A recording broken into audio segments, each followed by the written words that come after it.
खड़ा है, जिसका तुम संहार करने के लिए जा रहे हो, जिसको तुम मारने के लिए जा रहे हो, ये तारकासुर कोई साधारण नहीं है। इसके हृदय में शिव ऐसा बसा हुआ है, इनके हृदय में शंकर ऐसे बसे हुए हैं कि इसके एक एक रोमावली में शिव समाये हुए हैं। इसलिए इस तारकासुर का संहार करने से पहले तुम्हें शिव की आज्ञा लेना होगा। बिना शिव की आज्ञा के आप नहीं संहार कर सकते।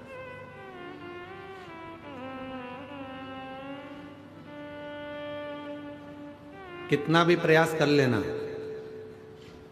शिव महापुराण की कथा में आप पहुंच ही नहीं सकते जब तक मेरे देव अधिदेव महादेव खुद तुमको इशारा कर कर ना बुला ले, तब तक तुम कथा में नहीं आ सकते। आप नहीं पहुंच पाएगा। मेहमान आ जाएंगे, रिश्तेदार आ जाएंगे, नातेदार आ जाएंगे, कुटुंब आ जाएगा, कुबीला आ जाएगा, कोई ना कोई आ जाएगा। हम बड़े प्रसन्न होते हैं। अभी जैसे कच्चे वाले जितेंद्र जायसवाल जी आ गए, खंडेलवाल जी आ गए, वो बालोद वाली नगर पालिका अध्यक्ष हैं प्रतिभा जी, वो भी आई हुई हैं। ऐसे जब ये लोग कथा के अंतर्गत जब पहुंचते हैं तो हम लोगों को साधुवाद देते हैं कि कहीं ना कहीं शिव जी की आप पर बड़ी करुणा है, जो आप प्रत्येक कथा में बाबा के शरणागति में पहुंचकर दर्शन लाभ ले लेते हो और वहां की मिट्टी को अपने मस्तक चढ़ा लेते हो। ये कृपा है शिव जी की।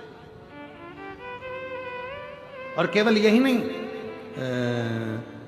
श्री विजय प्रसाद तिवारी जी भी एक कथा नहीं, कम से कम 2-3 कथाओं में विजय प्रसाद तिवारी जी भी लगभग पहुंचे और कथाओं में पहुंचकर वहां पर प्रणाम करा, नमन करा और जाते रहे। और साथ में उनके सुपुत्र भी आते रहे, वो भी आते रहे। महाराज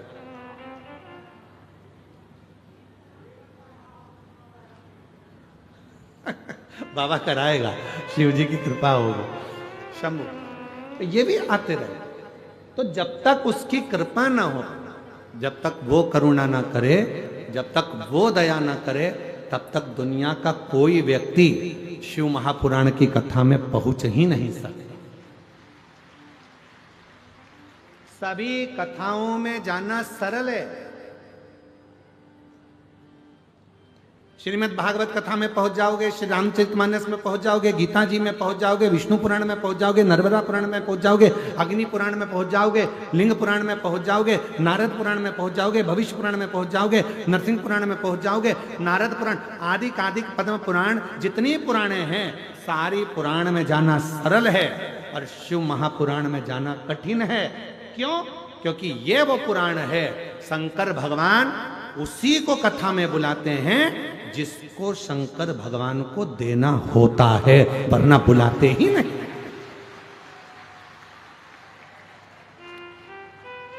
जैसे तुम्हारे मोहल्ले में शादी का कार्ड हर किसी को नहीं दिया जाता, शादी का कार्ड उसी को दिया जाता है जिससे तुम्हारी रिश्तेदारी अच्छी हो, संबंध अच्छे हो, प्रेम अच्छा हो। पड़ोसन भले पास में रह रही है और अगर पड़ोस में प्रेम नहीं है तो कोई तुम्हें शादी में नहीं बुलाएगा। भले तुम्हारी सगी बहन है पर प्रेम नहीं है, नहीं बुलाएंगे। कई भाइयों में प्रेम नहीं रहता, एक दूसरे को नहीं बुलाते।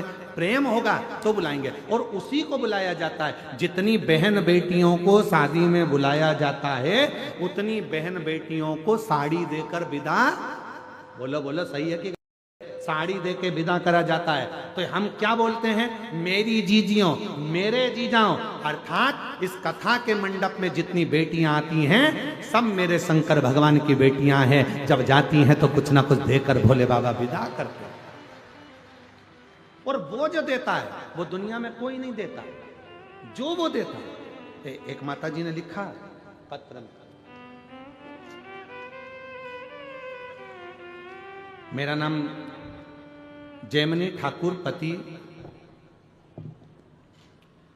कतुम सिंह ठाकुर, जिला बस्तर के रहने वाले। कहीं बैठी हो ठाकुर? अगर बैठे हो तो हाथ हिलाइएगा। अगर कहीं बैठे हो। मेरा नाम जयमनी ठाकुर, पति कतु सिंह ठाकुर। कहीं बैठे हो? आप ही हैं, हाथ हिलाइएगा। बच्चा आया है साथ में, आ जाइए, ले आइए। गुरुजी, हम बस्तर के रहने वाले हैं।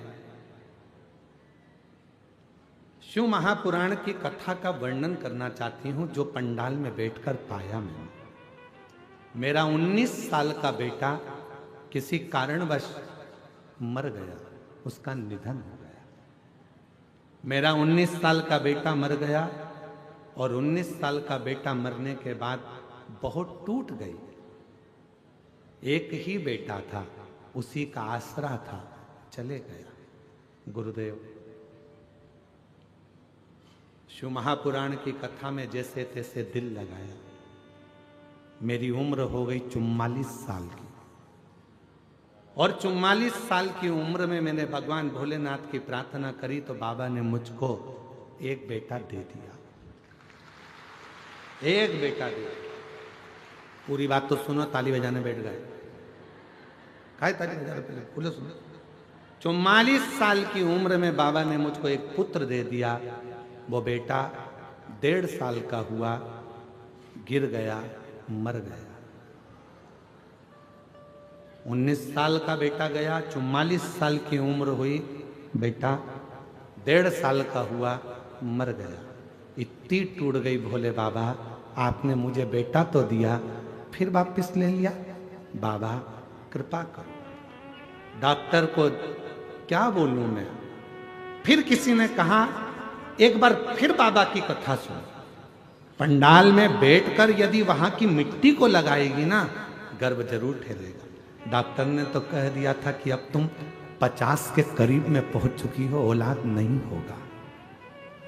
उम्र 46 पार हो गई, 47 हो गई, 48 हो गई, 50 के लगभग में पहुंच गई। औलाद होने के चांस खत्म हो गए, बच्चा नहीं होगा। फिर मैंने कथा में सुना कि पंडाल में जाकर अगर मांगोगे, बैठ गई, कथा सुन ली तो बाबा देगा जरूर। और बाबा ने ऐसी कृपा कर दी गुरुदेव, मैं बाबा की कथा सुनने के लिए पंडाल में बैठ गई और पंडाल की मिट्टी को लगा कर गई।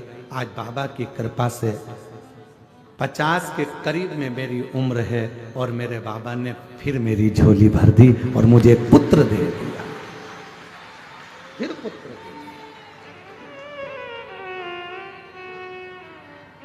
तुम उसकी बेटी हो। ये व्यासपीठ आपको जीजी कहती है, आपको जीजा कहती है, आपको बेटी कहती है, आपको बेटा कहती है, आपको माता पिता कहती है। ये व्यासपीठ शायद दुनिया में एक व्यासपीठ ऐसी है शिव महापुराण कुबेरेश्वर धाम की जो आपसे संबंध जोड़ती है, और वो संबंध होता है बेटी और बाप का। वो संबंध होता है एक बहन और भाई का। ये संबंध की पीठ है।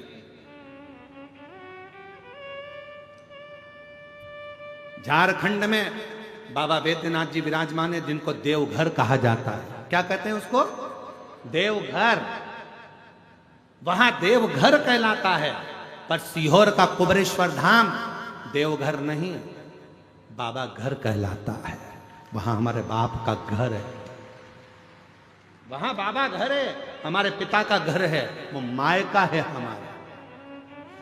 आप आते हो, कथा के पंडाल में बैठ जाते हो, लोगों को लगता है कि कथा में सुनने के लिए नहीं, इतनी पुराने होती, इतने शास्त्र होते हैं, सुनने के लिए लोग वहां जाते हैं।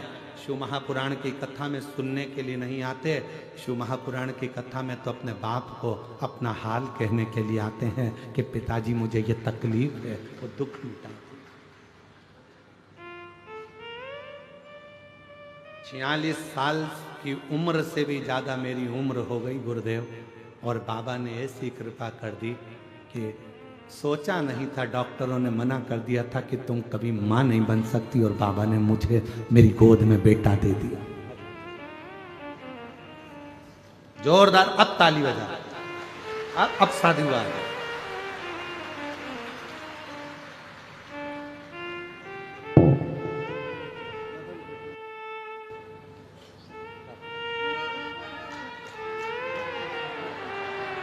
आंसू पोछो, आंसू पोछ पहले। बाबा ने दे दिया ना, तो आंसू पोछो। अच्छा, खुश होकर बाबा को प्रणाम करो, उसकी कृपा है। आंसू पोछो पहले, पूरे आंसू पोछो। हाँ, अब प्रणाम करो बाबा को, आंसू पोछ के। अब तो दे दिया उसने। शंभू शंभू।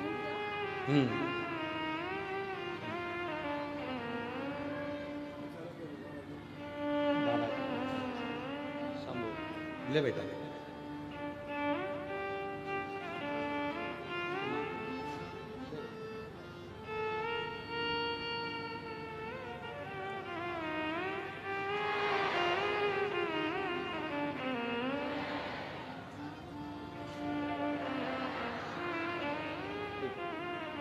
बधाई आपको, बहुत बहुत शुभकामनाएं। नहीं हमारा नहीं, बाबा को, बाबा को साधुवाद दो, बधाई उसको दो। और खाली न जाता कोई दर से तुम्हारे, खाली न जाता कोई दर से तुम्हारे, मैं भी खड़ी हूँ नन्ही बाहे पसारे, अपने हृदय से लगा लो, गिरी जा रही हो, उठा लो,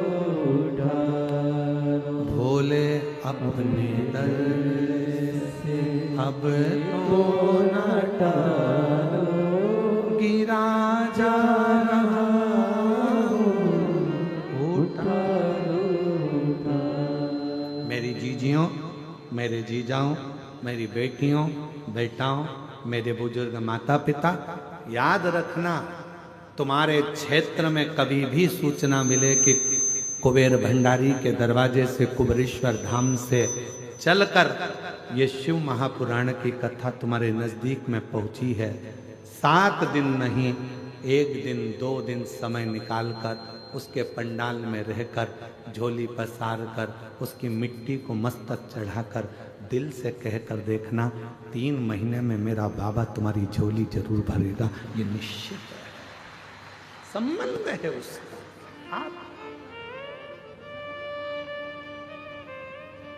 तो भैया कह रहे हैं हमको भरोसा नहीं था, 50 के करीब में उम्र हो रही है, डॉक्टर मना कर दिया था कि अब तुम मां नहीं बन सकते। और आप मेरी जीजियां यहाँ बैठी हैं, ईमानदारी से बोलना, क्या 50 साल की उम्र में संतान का योग बनना सरल हो सकता है? तुम अपने मन पर हाथ लगाकर विचार कर सोचना, क्या हो सकता है?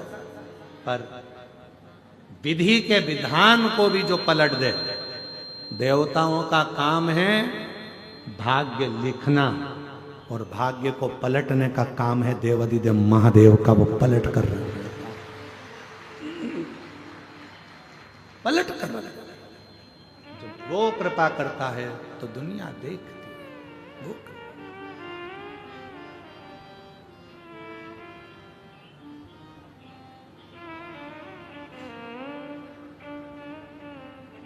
महाराज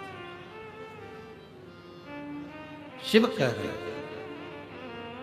तारकासुर को मारने के लिए षडानंद कार्तिकेय जा रहे हैं।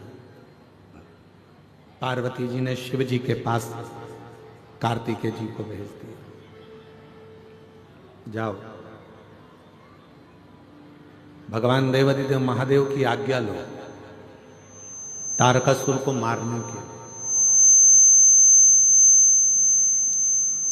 यदि तारकासुर को मारना है तो पहले शिव किया।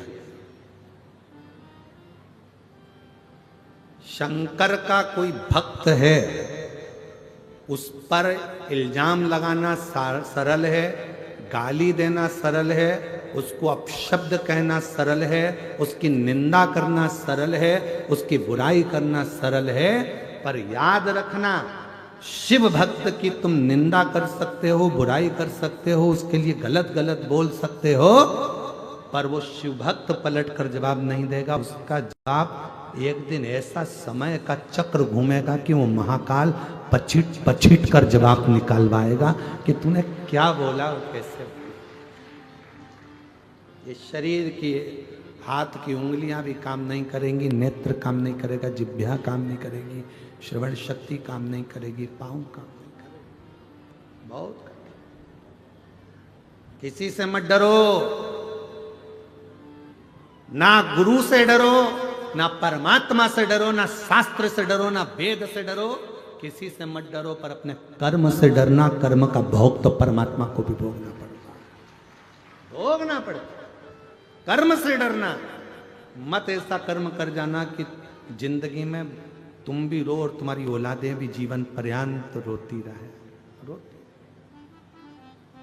कुछ अच्छा कर, मत बुरे कर्म कर बंदे वरना पछताए भगवान की आँखों से तू बच नहीं पाएगा, तू बच नहीं पाएगा। अरे ओ अज्ञानी मत करना दानी, अरे ओ अज्ञानी मत करना दानी। तीन दुनिया में तीन उपहार सर्वश्रेष्ठ है। तीन उपहार दुनिया में सर्वश्रेष्ठ। पहला जो भगवान ने आपको दिया, आपके चेहरे की प्रसन्नता। किसी को कुछ नहीं दे सकते और तुम्हारे पास देने के लिए कुछ भी नहीं है, तो अपने चेहरे की थोड़ी सी स्माइल, थोड़ी सी प्रसन्नता दे दीजिए। चेहरा खुश दिखेगा तो सामने वाले को अपने आप उपहार मिल गया, समझ लेना सब कुछ मिल। तीन उपहार हैं जो दुनिया वाले को परमात्मा ने दिए हैं। पहले नंबर का आपके चेहरे की प्रसन्नता, वो केवल मनुष्य को दिए। मुस्कुरा लो, हंस लो। हमने पहले भी कथा में कहा था, हंस लो इन दांतों से खिल खिला के, नहीं तो एक दिन गिर जाएंगे हिल हिला के।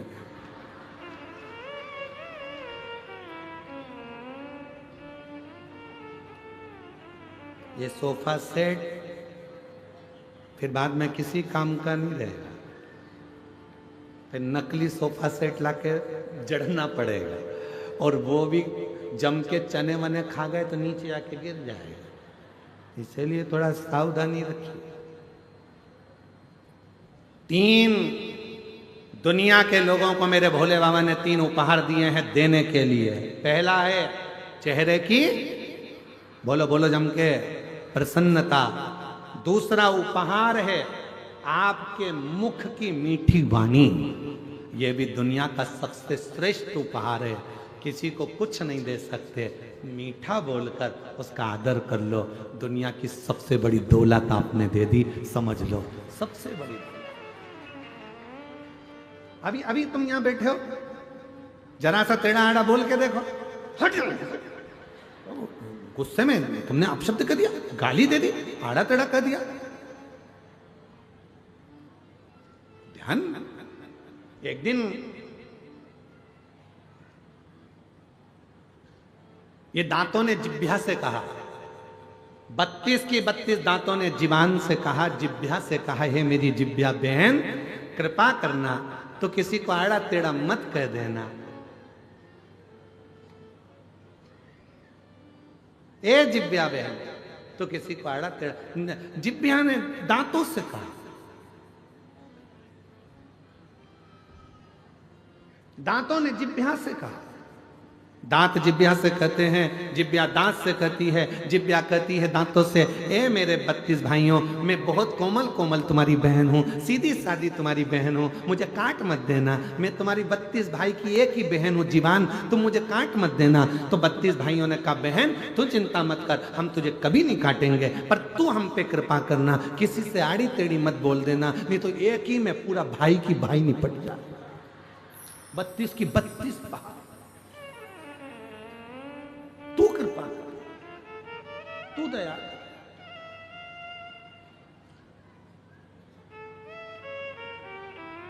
पहला उपहार दिया है मेरे भोलेनाथ ने आपको, मनुष्य को, दुनिया को देने के लिए पहला उपहार दिया। क्या? चेहरे की प्रसन्नता। हंस लो इन दांतों से खिल खिला के, नहीं तो बाद में निकलेंगे हिल हिला के। बहुत बुरी हालत। और दूसरे नंबर पर उपहार दिया है मेरे भोले मामा ने आपको मीठी वाणी। जितना प्रेम से बोल सकते हो, किसी को धन नहीं दे सकते, दौलत नहीं दे सकते, अच्छे से व्यवहार कुछ नहीं दे सकते, तो अपनी मीठी वाणी से बस उसको प्रेम से बोल लो, वो भी उपहार है। और महाराज तीसरे नंबर का उपहार भगवान भोलेनाथ ने जो दुनिया को दिया है वो है सम्मान करना, आदर करना, सत्कार करना। कुछ मत करो, किसी को कुछ नहीं दे सकते तो आदर दे दो। आओ भैया जी बैठो, भाभी जी कैसे हैं, भैया ठीक हैं, काका जी ठीक हैं, काकी जी ठीक हैं। ये आदर के शब्द एक दूसरे को देना प्रारंभ कर दो। सुबह से उठो, सास से कितना भी झगड़ा हो तो भी उससे प्रेम से आदर पूर्वक बात करो। और सास से निवेदन है, बहू कितनी भी गलती करे उसकी गलतियों को माफ कर कर बेटी जैसा आदर देकर उसको गले लगाना प्रारंभ करो। वो आदर का संस्कार, वो आदर का संस्कार। ये 3 उपहार हैं जो मेरे भोले बाबा ने दुनिया के लोगों को दिए। पहले नंबर पर है मुस्कुराहट चेहरे की, दूसरे नंबर पर मीठी वाणी आपके मुख की, और तीसरे नंबर पर है आदर के शब्द, आदर के वचन, आदर के संबोधन। कोई भी आपके आए आप उसको आदर दीजिए, सम्मान दीजिए, कुछ मत दीजिए, आदर तो दो। साहब कहाँ से आए हो, बैठो ना साहब, राम राम साहब, कृष्ण जी साहब, श्री शिवाय नमस्तुभ्यम, हर हर महादेव भैया जी क्या बात है, कैसे हो। आदर का संबोधन घर में आए हुए। ना जाने कौन सा पुण्य करा होगा जो तुम्हारे यहाँ कोई आ रहा है। अगर पुण्य भी नहीं होता तो कोई किसी के यहाँ जाता भी नहीं। कौन सा पुण्य करा।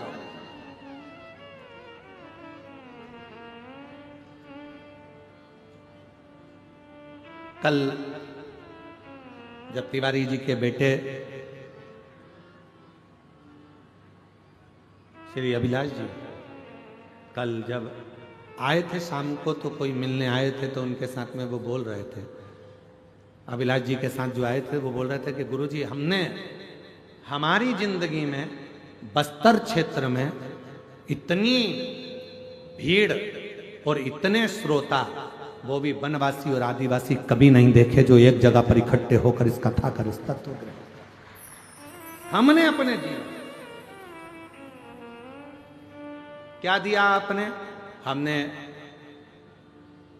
अभिलाष तिवारी जी से कहा कि देखो ये तो आप लोगों का प्रेम है, आप किसी को आदर दे रहे हैं, आदर मिल रहा है, सम्मान दे रहे हैं, सम्मान मिल रहा है, सत्कार दे रहे हैं, सत्कार मिल रहा है। ये प्रेम है जो लुटाया जाए। ये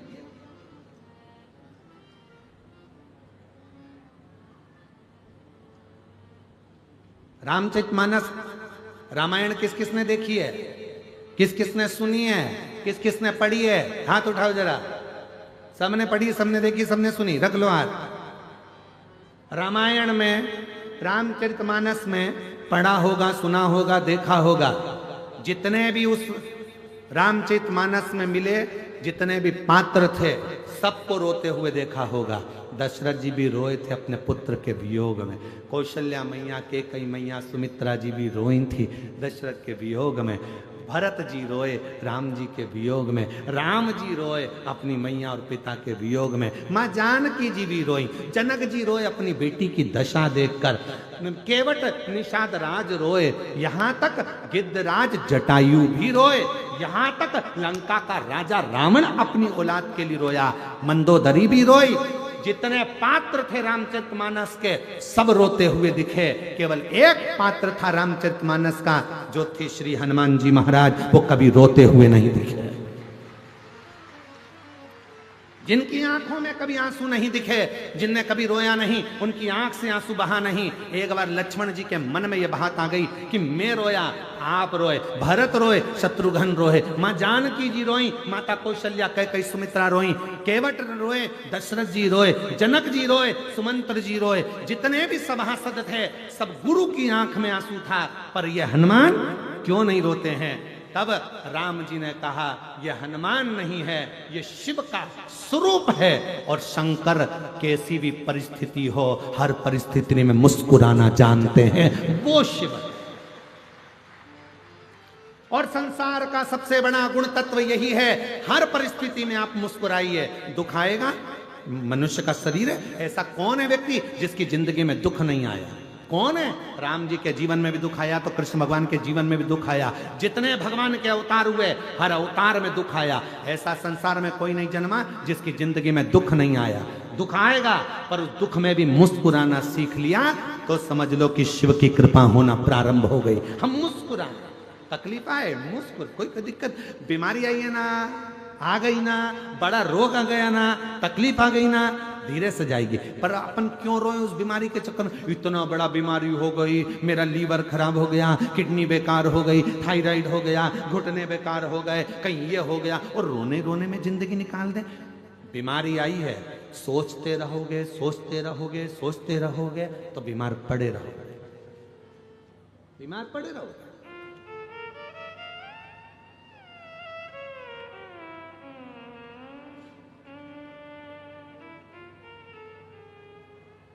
एक बात हम आपको कभी नहीं बोले, आज हम बोलना चाहेंगे।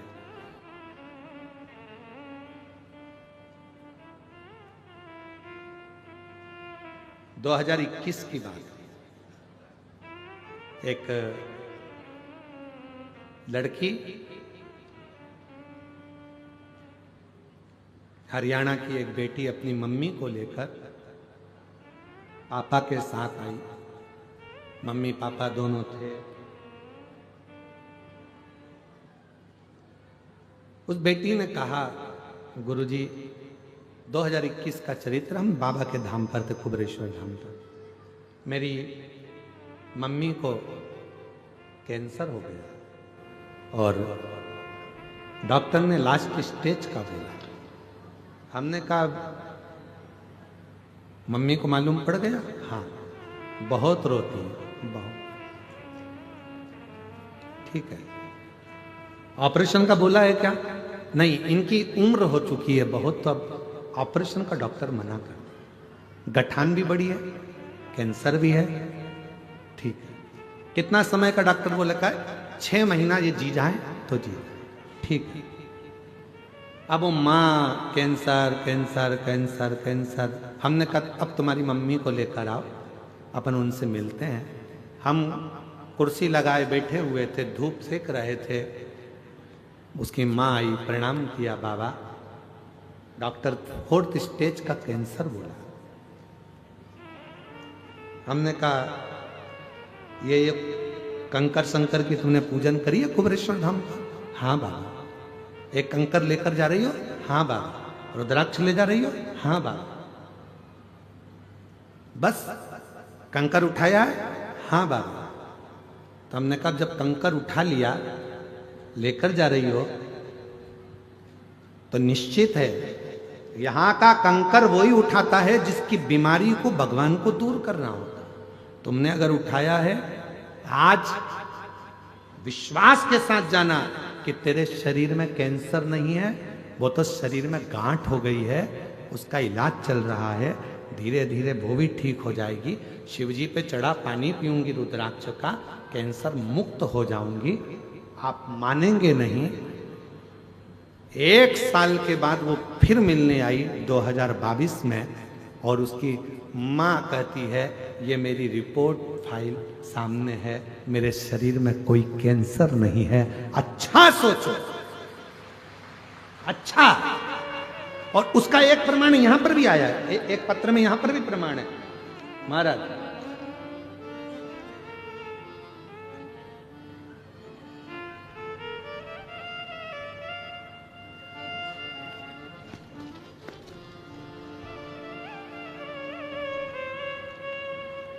मेरा नाम मनीषा ठाकुर है, मेरे पति का नाम राजेश ठाकुर है। मैं पावर हाउस चौक जगदलपुर से आई हूं। कहीं बैठी हो, हाथ हिला सकती हैं। पावर हाउस चौक जगदलपुर से आई हूं, अगर कहीं बैठी हो तो हाथ हिला सकती हैं। मेरा नाम मनीषा ठाकुर, मेरे पति का नाम राजेश ठाकुर। मैं पावर हाउस चौक जगदलपुर से आई हूँ। आ जाइए, एक बेलपत्र ले जाइए, आ जाओ। मेरा मोबाइल नंबर ये है। 1 लोटे जल का क्या वर्णन करूं। मेरे पति को अचानक पेट में दर्द हुआ, खून की उल्टी होने लगी। जब खून की उल्टी होने लगी, हम लोग उनको तुरंत MPM हॉस्पिटल लेकर गए। तुरंत ICU में डाल दिया गया। फिर डॉक्टर ने बताया कि इनका लीवर पूरी तरह से डैमेज हो चुका है और लीवर काम नहीं कर रहा है, इसलिए खून की उल्टियां हो रही हैं। इनका ऑपरेशन करना पड़ेगा अभी की अभी। हमने डॉक्टर से कहा, कुछ दिन तो दो। पैसा कितना लगेगा? 50 लाख के करीब में इसका खर्चा है पूरा मिलाकर। 50 लाख रुपए लग सकते हैं, इतना मिलाकर 15 दिन का टाइम मांग लिया। डॉक्टर साहब 15 दिन दे दीजिए, 15 दिन का टाइम दिया, हम वापिस आएंगे, आप दवाई दे दीजिए, कुछ इलाज कर दीजिए। लीवर पूरा डैमेज हो चुका है, काम बिल्कुल नहीं कर रहा है, जल्दी से जल्दी करना पड़ेगा। इतना पैसा तो इकट्ठा करने के लिए जाना पड़ेगा ना गुरुदेव। तब हम डॉक्टर से टाइम लेकर हाथ पैर जोड़े और पैसा कहाँ से लाएं, 15 दिन रखे, फिर हम डॉक्टर से टाइम लेकर आ गए। 15 दिन तक हॉस्पिटल में रखा, इलाज चलता रहा, पर लीवर काम नहीं कर रहा। फिर हमने छुट्टी मांगी, लेकर आए, दवाई लेकर जब हम आ गए, किसी ने बताया आस्था चैनल पर पंडित जी कथा शिव पुराण की आती है। मैं उसी दिन से टीवी पर शिव पुराण देखने लगी, रोज मंदिर जल चढ़ाने जाती और रोज जल चढ़ा के बेलपत्र लाकर अपने पति को दे देती। 3 महीना के बाद फिर लेकर रायपुर गए चेकअप कराने। डॉक्टर ने चेकअप करके बताया इनका लीवर काम करने लगा है, ऑपरेशन कराने की जरूरत नहीं है। पशुपतिनाथ का व्रत और शिव जी की कृपा। गुरुदेव बालोदा बाजार में हमने पहली कथा सुनी थी, अपने पति के लिए प्रार्थना करी थी। दूसरी बाबा पुरूर में कथा सुनी और तीसरी कथा दंतेवाड़ा के इस गिदम क्षेत्र में श्रवण कर रहे हैं। ये बाबा की कृपा। मेरे पति का पूरा लीवर वापिस काम करने लगा। क्यों काम करने लगा? क्योंकि आपके हृदय में विश्वास आ गया, मैं ठीक हूं, मुझे कोई बीमारी नहीं हुई है। जब हम अंदर से अच्छी फीलिंग, अच्छा सोचते हैं तो अच्छा होता है। तुम ये सोच कर रहो मेरा सिर दुख रहा है, सिर दुख रहा है, सिर दुख रहा है, तो सिर दुखेगा। तुम्हारा घुटना दुख रहा है, घुटना दुख रहा है, घुटना दुख रहा है, तो दुखेगा। मैं नीचे नहीं बैठ सकती, नीचे नहीं बैठ सकती, तो जिंदगी में कभी नहीं बैठ सकती। तुमने सोच लिया बैठूंगी, कथा है शिव पुराण, मिट्टी लगाऊंगी, पाँव ठीक होगा, आराम से जाऊंगी, पाँव ठीक होगा। तुम गलत सोचोगे तो गलत होगा, अच्छा सोचोगे तो अच्छा होगा। ये तुम्हारे भीतर की थी।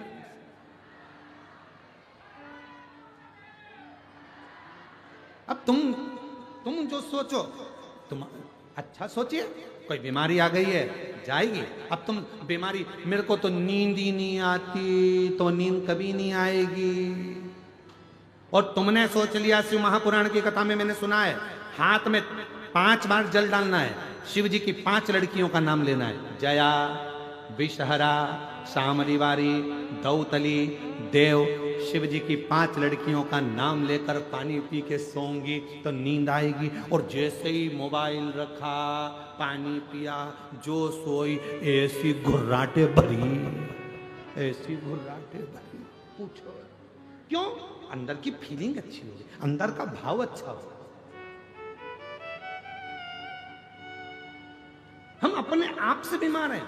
आधे से ज्यादा व्यक्ति तो अपने आप से बीमार है। जब तक उसके 500 रुपए हॉस्पिटल में नहीं लग जाए तब तक वो ठीक ही नहीं होती है।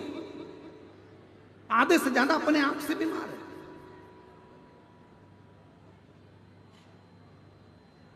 है। गुरुजी, हमारा बच्चा बहुत बीमार रहता है, बार बार उसको हॉस्पिटल ले जाना पड़ता है। हमने कहा क्यों चिंता करती हो जीजी, बच्चा ने जन्म कहाँ लिया? तो कहा हॉस्पिटल में। हमने कहा पहले बच्चे कहाँ जन्म लेते थे? नानी के घर में, दादी के घर में। जब बच्चे नानी के घर में पैदा होते थे तो नानी के घर ज्यादा जाते थे।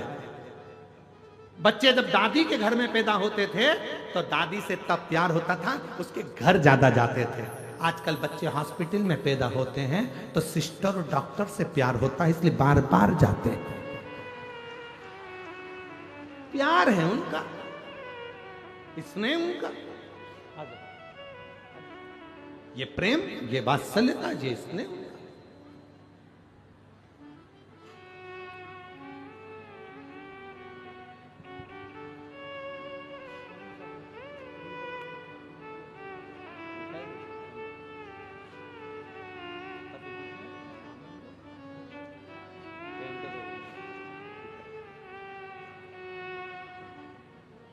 पति के लीवर काम नहीं कर रहा था।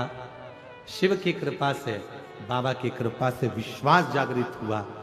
इतना पैसा बता दिया गया था, कहाँ से लीवर लाते, कहाँ लगाते। ऑपरेशन का पैसा भी नहीं था, शिव पर भरोसा करा और पूर्ण तरह से स्वस्थ हुए। ये शिव की कृपा। एक बार जोरदार ताली बजाए शंभू।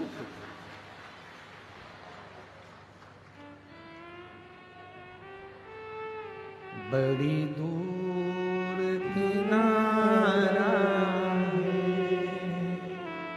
कश्ती भी पुरानी है, भोले बाबा सुन भी लो ये मेरी कहानी है। मैंने तुमको पुकारा है, मैंने तुमको पुकारा है, भोले बाबा सुन भी लो ये मेरी कहानी है। बड़ी दूर किनारा है। जीवन है बड़ा विचित्र। दुनिया की फितरत बड़ी विचित्र है। जीते जी आग लगाने वाले भी अपने होते हैं और मरने के बाद आग लगाने वाले भी अपने ही होते हैं। कोई दूसरा आग नहीं लगाता।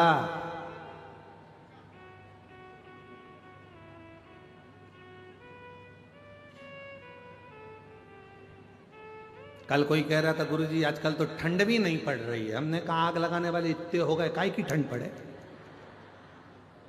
दिन भर तो आग लगा रहे हैं, यहाँ से जाके माँ आग लगा देंगे, वहां से जाके माँ आग लगा देंगे। कोई बहू में आग लगाए, कोई सास में आग लगाए, कोई बहन बहन में आग लगाए, कोई भाई बहन में आग लगाए, कोई ऊंचे पद पर कौन बढ़ रहा है तो फिर आग लगाना चालू कर दी। इतने आग लगाने वाले बढ़ गए कि ठंडी चली गई।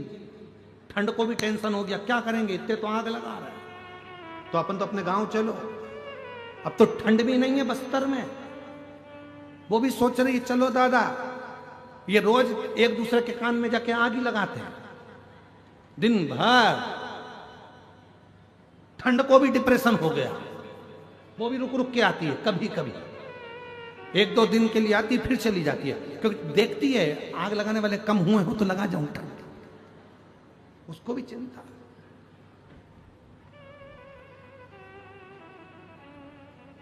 आग लगाने वाले कोई दूसरे नहीं होते, अपने ही अपने, कोई दूसरे नहीं।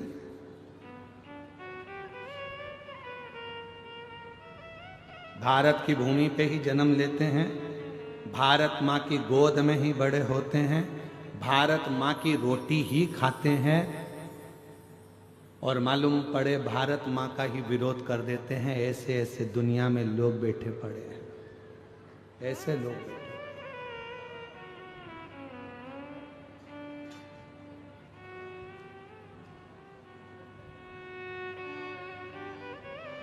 इसमें के लोग बैठे हैं।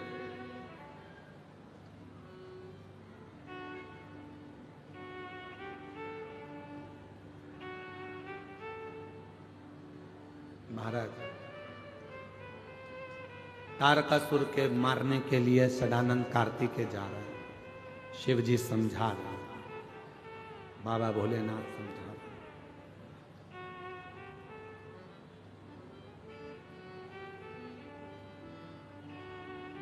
कितना सुंदर कहा है, जिस भूमि का खा रहे हो, जिस भूमि पर जन्म लिए हो, जिस भूमि का खा रहे हो, जिस भारत माँ की गोद में पैदा हुए, जिस भारत माँ का अन्न खा रहे हो, उसको लज्जित मत होने दो, उसको लज्जित मत होने दो।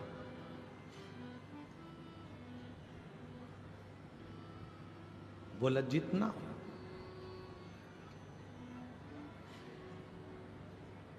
पर ऐसे ना जाने कितने विधर्मी पड़े हुए हैं, कितने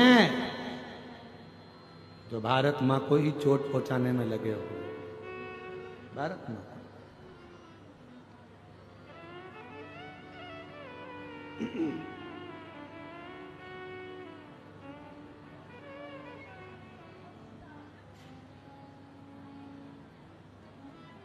महाराज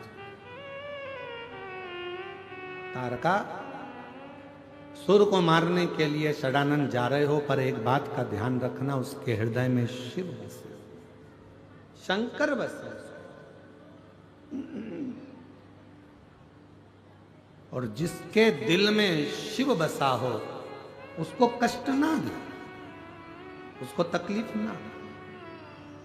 उसका जवाब स्वयं देवाधिदेव महादेव देते हैं।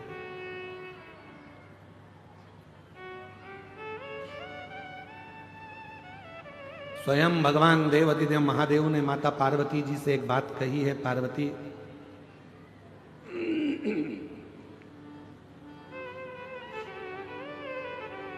ये जो तुमरुका जी ने शिव महापुराण की कथा को कहा है, और चंचुला अपने पति की मुक्ति के लिए ये कथा जो सुन रही है, शिव कहते हैं सुनो पार्वती, ये शिव महापुराण की कथा कलिकाल में मानव के जीवन को सार्थक करने वाली, भूल से भी किसी का मन अगर शिव महापुराण में नहीं भी लगे, और भूल से भी अगर वो कथा के पंडाल तक पहुंच जाता है या कथा को सुन लेता है कहीं पर भी बैठकर, शिव कहते हैं उस पे मेरी दृष्टि पड़ जाती है और उसका उद्धार मैं कर देता हूं। जैसे सोना, सोने में अगर कीचड़ लग गया, सोने में धूल लग गई, तो सोने की कीमत कम होगी क्या? जम के बोलो जरा। नहीं। सोने में कीचड़ लग गया तो कीमत कम होगी क्या? सोने में आटा लग गया उसनते समय तो कीमत कम होगी क्या? सोना पानी में पड़ा है तो क्या कीमत कम होगी क्या? सोने की कीमत उतनी की उतनी ही रहेगी जितनी उसकी है, चाहे वो कीचड़ में हो, चाहे मिट्टी में हो, पानी में हो, चाहे कहीं पर भी हो। उसी तरह शिव महापुराण की कथा, चाहे तुम्हारा दिल लगे चाहे ना लगे, अगर तुम शिव पुराण की कथा में पहुंच गए हो, समझ लेना शिव की दृष्टि तुम्हारे पर पड़ना प्रारंभ हो गई और तुम कीमत वाले, कीमत वाले।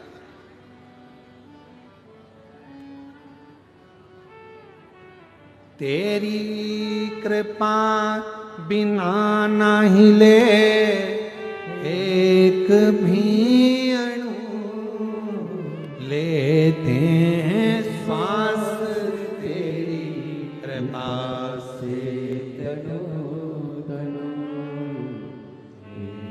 निरंकार मुक्ति द्वार ओमकार तू, भोले ओमकार तू, आयो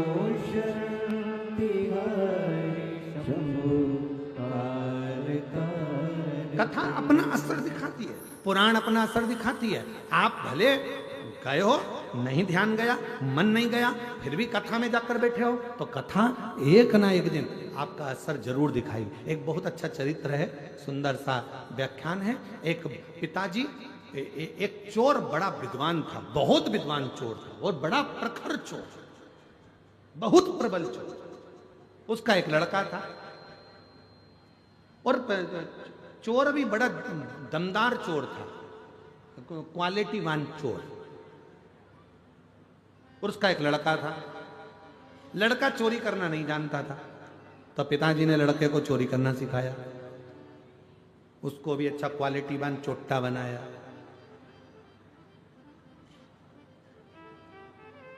वीआईपी चोर, एकदम जोरदार चोट्टा, अच्छा बना।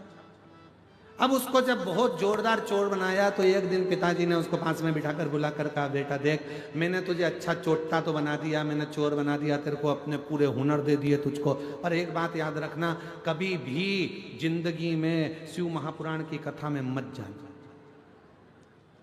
अगर तुझे अच्छा चोट्टा बनना है तो कभी कथा में मत जा, कभी प्रवचन में मत जा, कभी किसी पुराण को सुनने मत जा, कभी प्रवचन सुनने मत जा, कभी सत्संग में मत जा। कोई महाराज प्रवचन दे रहा हो तो कानों को बंद करो, भाग जा, पर प्रवचन मत सुनना। छोरे ने कह दिया, बेटे ने, ठीक है पिताजी, अब तुमने मुझको इतना वीआईपी चोट्टा बनाया है, जब तुमने मुझको इतना वीआईपी चोट्टा बनाया है तो मैं कभी भी प्रवचन में नहीं जाऊंगा,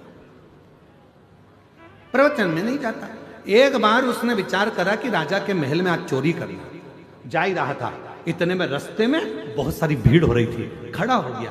क्या हुआ किसी ने नहीं बताया, प्रवचन चल रहा था, उसके कानों में शब्द पहुंच गया कि मनुष्य की देह मिली है और जिंदगी अगर अच्छी जीना है तो सत्य बोलना चालू करो, और जिसका खाया है उसको धोखा मत दो, और उसके साथ में कभी गलत मत करो।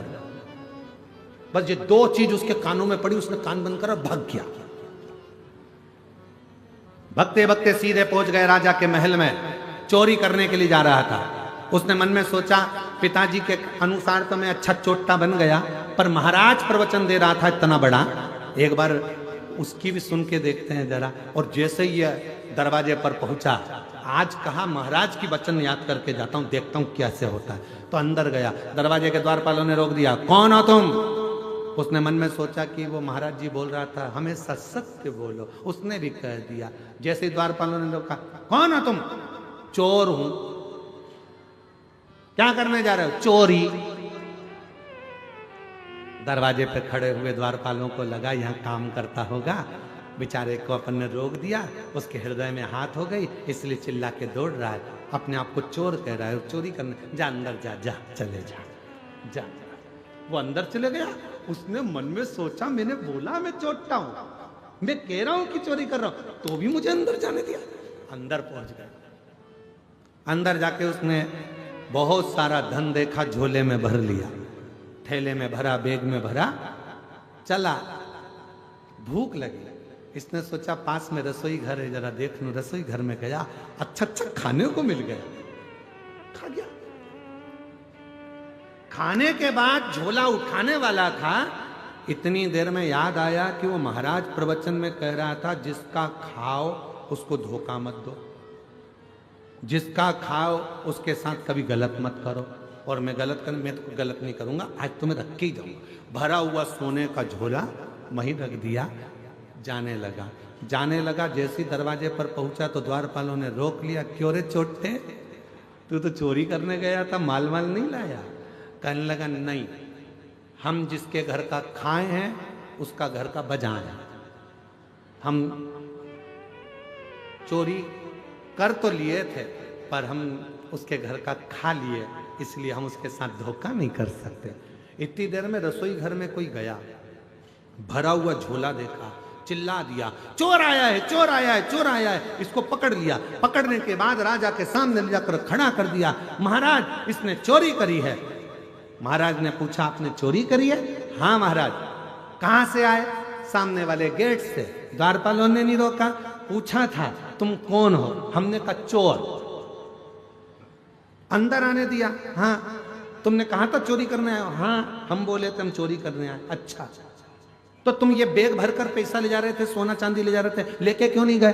क्योंकि हमने गुरुजी के मुख से सुना था कि सच बोलना, तो हमने दरवाजे पर सच बोला। और गुरुजी के मुख से सुना था जिसका खाओ उसको धोखा मत दो और उसका बुरा मत करो। हमने माल तो भर लिया था ले जाने के लिए, पर तुम हमको भूख लग रही थी, तुम्हारे घर का हम खा गए, इसलिए हम तुम्हारा सामान लेकर नहीं गए।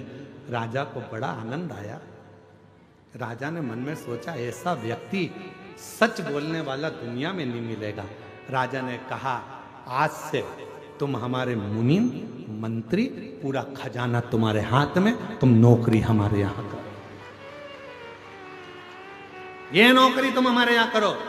राजा ने उसको नौकरी पर रख लिया। 15 दिन तक वो आया नहीं घर पर।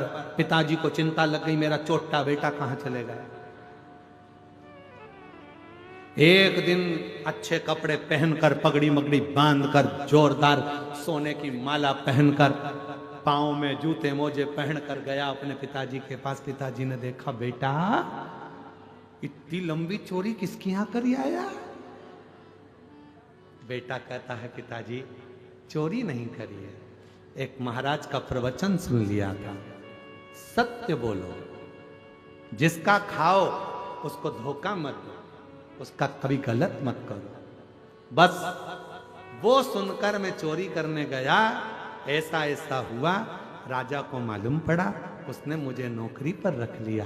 पिताजी, जितनी चोरी करता था, जूते खाता था, उससे अच्छी इज्जत की नौकरी आज राजा ने मुझे दे दी।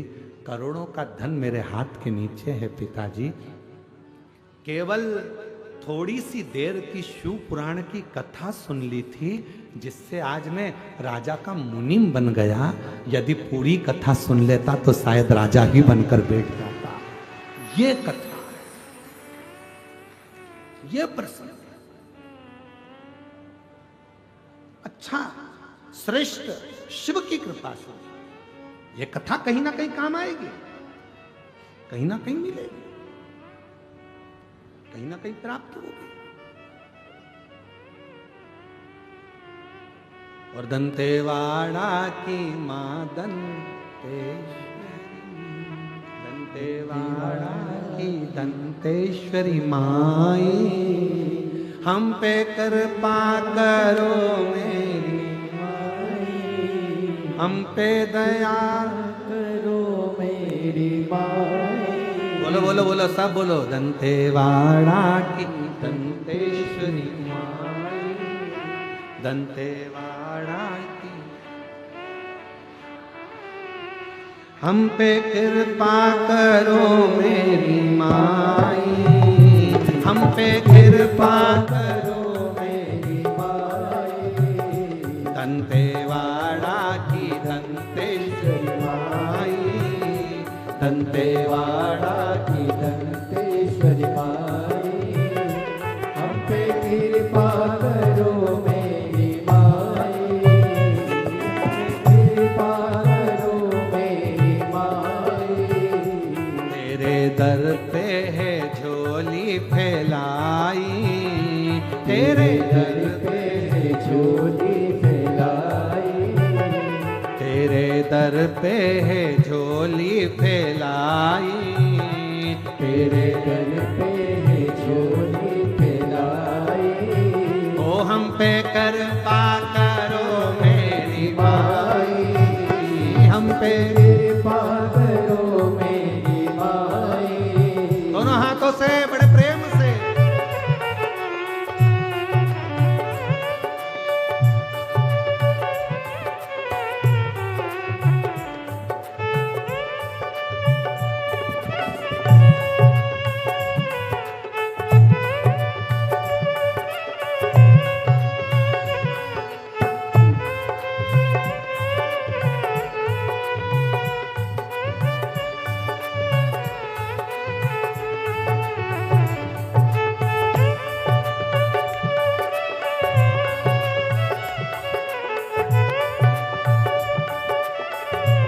पीछे वाले भी दोनों हाथों से ताली से बजाते हुए मां दंतेश्वरी की आराधना।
दंतेवाड़ा की दंतेश्वरी माई, दंतेवाड़ा की दंतेश्वरी माई, हम पे कृपा करो मेरी माई, हम पे कृपा करो मेरी माई, दंतेवाड़ा की दंतेश्वरी माई, दंतेवाड़ा की दंतेश्वरी माई, हम पे कृपा करो मेरी माई, हम पे कृपा करो मेरी माई।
तुम्हारे पराए नहीं है, घर के दर पे आए नहीं है, घर के दर पे आए नहीं है, अब तुम्हारे पराए नहीं है, घर के दर पे आए नहीं है, घर के दर पे आए नहीं है, हम तुम्हारे पुराने हे माई, हम तुम्हारे पुराने हे माई, कृपा करो माई, हम पे कृपा करो मेरी माई, दंतेवाड़ा की दंतेश्वरी माई, दंतेवाड़ा की दंतेश्वरी माई, हम पे कृपा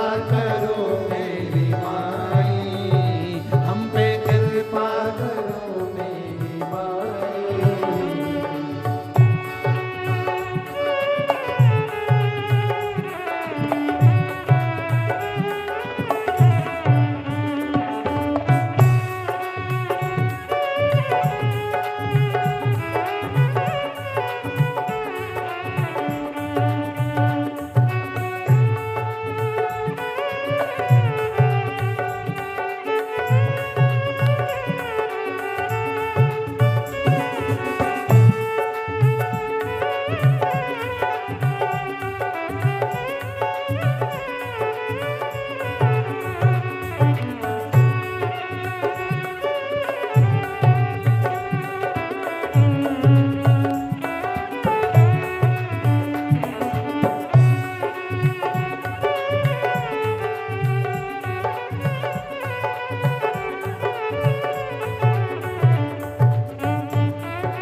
बाबा की आंखों की प्यारी दंतेवाड़ा की दंतेश्वरी माई, दंतेवाड़ा की दंतेश्वरी माई ओ दंतेवाड़ा की दंतेश्वरी माई, दंतेवाड़ा की दंतेश्वरी माई ओ हम पे कृपा करो मेरी माई, हम पे कृपा करो मेरी माई हम पे दया करो मेरी माई, कृपा करो मेरी माई ओ हम पे दया करो मेरी माई, हम पे कृपा करो मेरी ओ हम पे दया करो मेरी माई,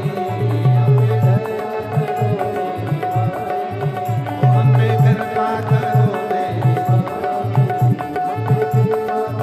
बोल दंतेश्वरी माता की जय।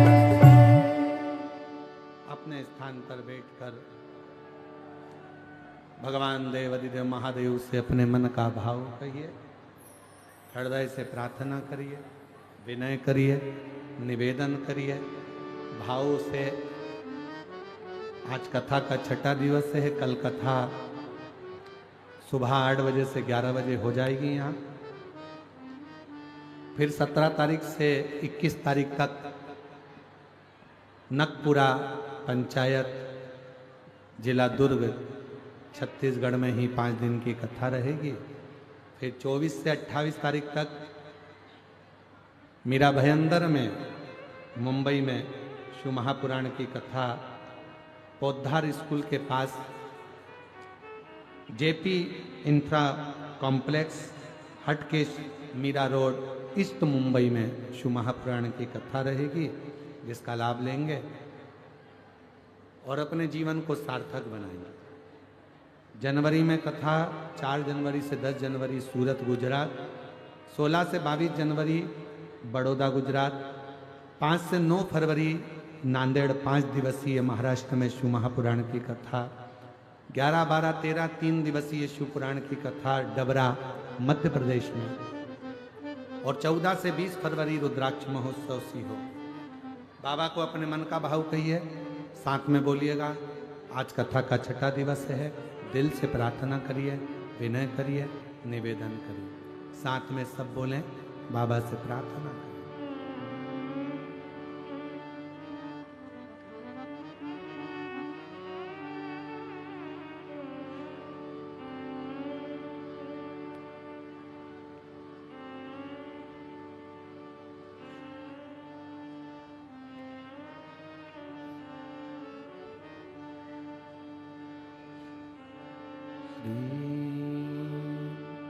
श्री